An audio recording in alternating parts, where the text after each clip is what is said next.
बच गया बिगुल, बिछ गई चुनावी बिसात, किसका बजेगा डंका और किसकी होगी मार। सत्ता के सबसे बड़े रण क्षेत्र का हार, विधानसभा का महासंग्राम।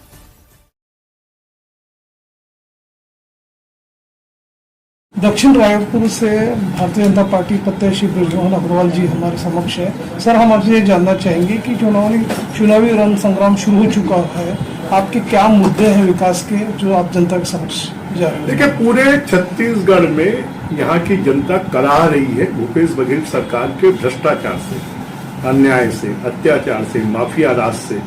यहाँ पर शराब घोटाले में 10,000 करोड़ रुपए, कोयला घोटाले में 500 करोड़ रुपए, डीएमएफ घोटाले में 13,000 करोड़ रुपए, कैंपा घोटाले में 7,000 करोड़ रुपए, प्रधानमंत्री गरीब कल्याण योजना के पैसे में लगभग 5,000 करोड़ रुपए, फिर महादेव ऐप सट्टा में 20,000 करोड़ रुपए, और रेत के घोटाले में 10,000 करोड़ रुपए, फिर सीमेंट के घोटाले में 5,000 करोड़ रुपए, लगभग 1 लाख करोड़ रुपए का घोटाला अभी तक छत्तीसगढ़ की सरकार कर चुकी है। और सबसे बड़ी बात है कि छत्तीसगढ़ के 20 लाख नौजवान पीएससी घोटाले के कारण अपने आप को ठगा हुआ महसूस कर रहे हैं। उनके माँ बाप अपनी जमीन बेचकर, गहना बेचकर, अपना पेट काटकर बच्चों को पढ़ाते हैं, और अधिकारियों के बच्चे और नेताओं के बच्चों का सिलेक्शन हो जाता है। हाई कोर्ट ने उसके ऊपर में रोक लगाएंगे। इस सरकार ने वादा किया था कि 10 लाख लोगों को रोजगार देंगे, नौजवानों को, नहीं तो 2500 रुपये बेरोजगारी भत्ता देंगे। एक नौजवान का 1.5 लाख रुपए बेरोजगारी भत्ता होता है, उनको बेरोजगारी भत्ता नहीं मिल रहा है। भ्रष्टाचार, यहाँ पर सड़क, पानी, बिजली, सबकी स्थिति बहुत खराब है। एक गरीब का सपना होता है कि उसका स्वयं का मकान हो जाए। प्रधानमंत्री आवास योजना के गांवों के 16 लाख मकान और शहरों के 5 लाख मकान, 21 लाख लोगों को उनके सर से छत छीनने वाली कोई सरकार है तो ये सरकार है। एक तरफ सरकार जल जीवन मिशन में घर घर में 72 लाख घरों में नल लगना है, अभी तक 23 लाख घरों में लगा है, जबकि पूरे देश में 90% काम हो गया। एक तरफ सरकार दावा करती है कि उन्होंने बेरोजगारी दूर की है, कर्ज मुक्त किया है किसानों को, धान का उनको उचित मुआवजा दिलाया है, उस पर आप क्या कहोगे? देखिए, धान का कर्ज मुक्त क्या होता है? कर्ज मुक्त वो होता है कि जिनका लॉन्ग टर्म लोन, जिनका शॉर्ट टर्म लोन, जिनका नेशनलाइज बैंक का लोन, वो 1 रुपए भी माफ नहीं हुआ। खाली उनका जो लोन माफ हुआ है, मीडियम टर्म लोन माफ ही नहीं हुआ। इस साल मैंने लोन लिया और इसको माफ आपने अगले साल कर दिया, तो इससे क्या होगा? आधा लोन भी माफ नहीं किया। जहां तक धान की कीमत की बात है, तो इन्होंने कहा था 2500 रुपए देंगे। जिस दिन धान की कीमत 1650 सपोर्ट प्राइस थी, उसी दिन इन्होंने 2500 रुपए कहा था। आज 2179 रुपए हो गई और ये 2650 रुपए बोल रहे हैं। तो किसानों का 300 से 400 रुपए तो धान में ये खा रहे हैं। और किसानों को नेट सेट हाउस नहीं मिल रहा है, ग्रीन हाउस नहीं मिल रहा है, पॉली हाउस नहीं मिल रहा है, ड्रिप स्प्रिंकलर नहीं मिल रहा है, उनको मल्चिंग सीट नहीं मिल रही है, उनको ट्रैक्टर में सब्सिडी नहीं मिल रही है, कृषि उपकरणों में सब्सिडी नहीं मिल रही है, पंप के कनेक्शन नहीं मिल रहे हैं। तो ऐसा लगता है ना उनको सड़क मिल रही है, ना पानी मिल रही है, ना बिजली मिल रही है, ना स्कूल मिल रही है, ना स्वास्थ्य की सुविधाएं मिल रही है। तो 2500 रुपए में ऐसा लगता है जैसे किसानों को खरीद लिया।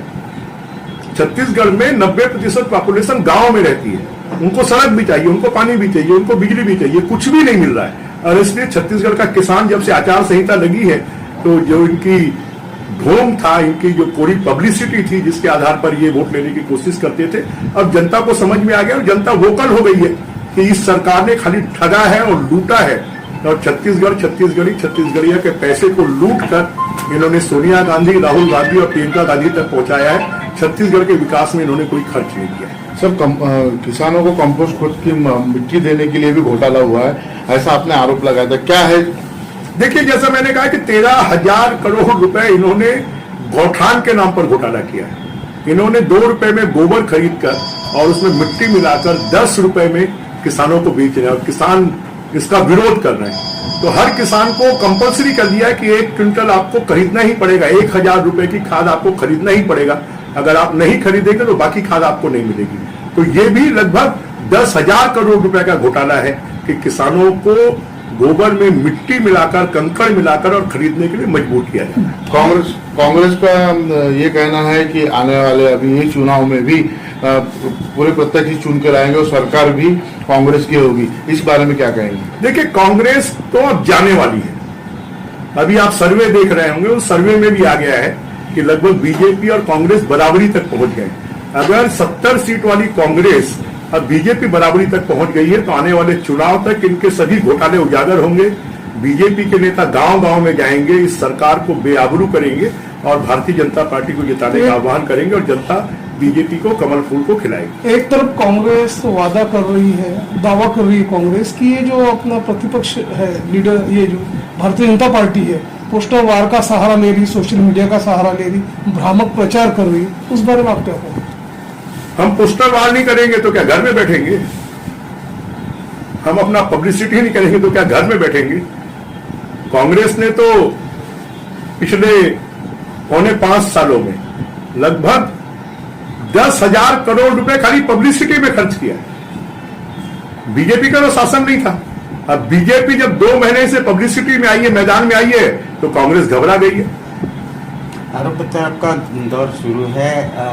ऐसा कहा जा रहा है कि अभी तक के भाजपा के जितने लोग हैं वो दिखे नहीं और इलेक्शन आते ही मैदान में दिख गए। इसके पहले 4.5 साल कहा गया था। ऐसे आरोप प्रत्यारोप लग रहे, क्या कहेंगे आप?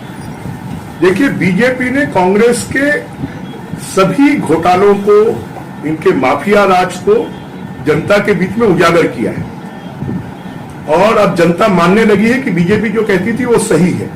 ये हाईकोर्ट ने भी अभी टीएससी घोटाले के ऊपर में भर्तियों पर रोक लगाई है और इसलिए कांग्रेस के लोग जो है वो तो सरकार में थे, इसलिए उनकी पब्लिसिटी थी, न्यूज़पेपर में बड़े बड़े विज्ञापन आते थे, होर्डिंग्स लगी थी, बोर्ड लगे थे। और जब बीजेपी मैदान में उतरी है तो इनके 5 साल का जितना प्रचार है वो चकनाचूर हो गया है और बीजेपी को लोग अडॉप्ट कर रहे हैं। झूठे भ्रष्टाचार को बेनकाब कर रही, पर्दाफाश कर रही, ऐसा कांग्रेस का कहना है। और ये बताइए कि आप लोगों का क्या विजन रहने वाला है, कितना आप लोगों का एक तो... देखिए, हम थोड़ी कह रहे हैं, ईडी ने छापा मारा, शराब के घोटाले में 1 साल में 2,000 करोड़ रुपए पकड़ा है। ईडी ने छापा मारकर कोयला घोटाले में 500 करोड़ रुपए पकड़ा है, धान के घोटाले में 5,000